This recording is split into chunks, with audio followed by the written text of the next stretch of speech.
எங்களுக்கு வந்து முக்கியமே நிலம் தான். நிலம் வந்து தண்ணி இருந்தால் தான் நாங்கள் நிலத்தை பயன்படுத்த முடியும். தண்ணி இல்லாமல் நாங்கள் அந்த நிலத்தை வச்சு எதுவுமே பண்ண முடியாது. தண்ணி வந்தால் தான் நிலம். என் பேர் அறிவழகன் ஆய்மூர். நான் ஒரு விவசாயி. 40 ஆண்டுகளுக்கு மேலாக விவசாய கூலி வேலை செஞ்சுக்கிட்டு இருக்கேன். நாங்கள் விவசாயிகள் வந்து எப்படி வாழ்வாதாரத்தை கழிக்கிறது, எங்கள் பொண்டாட்டி பிள்ளை குட்டிகளை வச்சுக்கிட்டு நாங்கள் என்ன பண்ணுறது, இப்போ வந்து சாப்பாட்டுக்கே ரொம்ப கஷ்டமான நிலையாக இருக்குது. போன வருஷம் இதே நேரத்தில் வந்து நாங்கள் வந்து ஒரு 2-2.5 அடி பயிர் இருந்துச்சு. இன்றைக்கி வந்து வெறும் பொட்டத்தரிசாக இருக்குது. நாங்கள் எப்படி சொல்லி அழுகுறதுன்னு எங்களுக்கு ஒன்றும் புரியலை.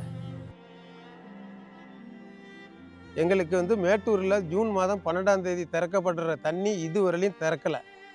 இந்த அரசாங்கம் என்ன பண்ணுறாங்கன்னு எதுவுமே தெரிஞ்சிக்க முடியல. கர்நாடகத்தில் மேகதாது அணையை கட்டுறதுக்கு அவங்க அந்த அரசாங்கம் கட்டுறதுக்கு ரெடி பண்ணுறாங்க. தமிழ்நாடு அரசாங்கம் அதை உடனடியாக கவனத்தில் எடுத்துக்கிட்டு தடுத்து நிறுத்துவதற்கு அவங்க எந்த ஒரு முயற்சியும் எடுத்ததாக தெரியல இதுவரையிலும். இப்போ உள்ள அரசாங்கம் எதையுமே கவனத்தில் எடுத்துக்கல.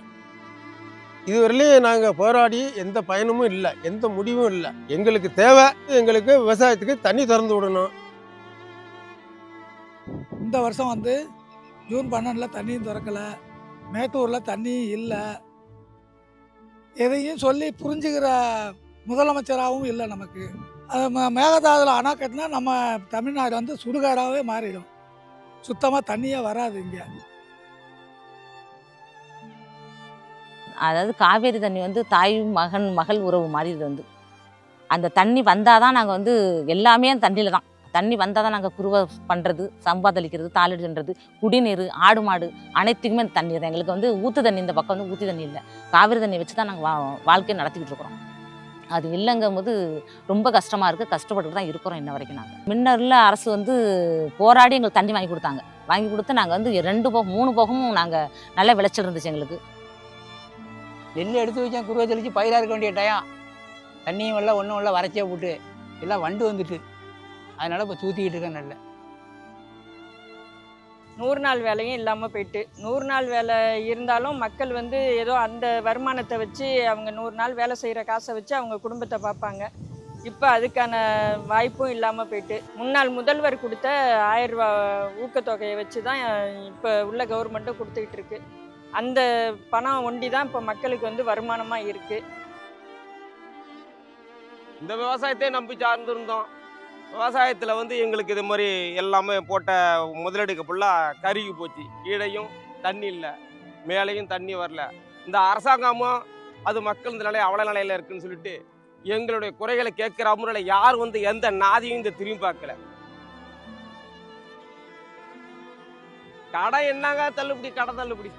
ஒருத்தர் வாங்கியிருக்காங்கன்னா உனக்கு இத்தனை சதவீதம். எந்த ஆட்சி காலம் தள்ளுபடி முழுமையாக தள்ளுபடி பார்த்துருக்கோம். அது இதில் புதுமையாக இருக்குது. இப்படி ஒரு நிலை நீங்கள் பார்த்துருங்களா? சொல்லுங்கள், நீங்களே சொல்லுங்கள். முழுமையாக தான் தள்ளுபடி பண்ணுவாங்க. மாடு வந்து 15 லிட்டர் தண்ணி குடிக்கும். ஒரு நாளைக்கு 15 லிட்டர் தண்ணி வேணும். இன்னைக்கு 5 லிட்டர் தண்ணியை வச்சு அந்த மாட்டு கொடுத்துக்கிட்டு இருக்கோம். தொண்டையை தான் நினைச்சு விட்டுட்டு இருக்கோம். எங்களுக்கு இந்த தண்ணி வராமல் இந்த நிலத்தை பார்த்தோம்னா வந்து உட்காந்துட்டு அழுதுகிட்டு தான் இருக்கும். வேறு வழியே கிடையாது. அந்த நிலைமையில் நாங்கள் இருக்கோம். நாங்கள் என்ன செய்கிறதுன்னு தெரியாமல் ஒவ்வொரு நாளும் இங்கே வந்து உட்காந்துக்கிட்டு கஷ்டப்பட்டுட்டு உட்காந்து நிலத்தை பார்த்தோம்னா அழுவதாக வருது. நகையிலேருந்து 2லேருந்து எல்லாத்தையும் கழிட்டு தாலி வரைக்கும் வச்சாச்சு. வயல்லாம் போய் காஞ்சி போய் இதாகிடுச்சு. இதை பார்த்தோன்னா எங்களுக்கு எதுவுமே என்ன செய்யறதுனே தோணலை. தற்கொலைக்கு தவிர வேறு ஒன்றுமே இல்லை. நானும் 2 வாட்டி தற்கொலைக்காக முயற்சி பண்ணிட்டேன். பிள்ளைகளை நினச்சி அதோட கம்மனு விட்டுட்டாங்க. விவசாயிகள் அனைவரும் ஒற்றுமையாக இருந்து பெரிய போராட்டத்தை முன்னெடுத்தாதான் நம்ம காவிரி நீரையும் பெற முடியும், விவசாயத்தையும் செய்ய முடியும், மேகதாது அணை கட்டுறதையும் தடுக்க முடியும். நம்ம அனைவரும் ஒன்று சேர்ந்து போராடி தான் வெற்றி பெறணும். கர்நாடகா கபினி அணையை இப்போது திறந்துள்ளது. இது நீதிமன்ற உத்தரவுக்கோ ஆணையத்தின் கெடுபிடிக்கோ தமிழ்நாடு முதலமைச்சர் அழுத்தத்திற்கோ பயந்து அல்ல. அங்கு கொட்டிய கனமழையால் அணை உடைந்துவிடும் என்ற சுய பயத்தில் தங்கள் அணையை காப்பாற்ற வேறு வழியின்றி வெளியேற்றப்பட்ட வெள்ளப்பெருக்கு இது. காவிரி உங்கள் அணையை காக்க வழிந்தோடும் உபரி நீர் அல்ல, தமிழனின் உயிர் காக்கும் உரிமை நீர்.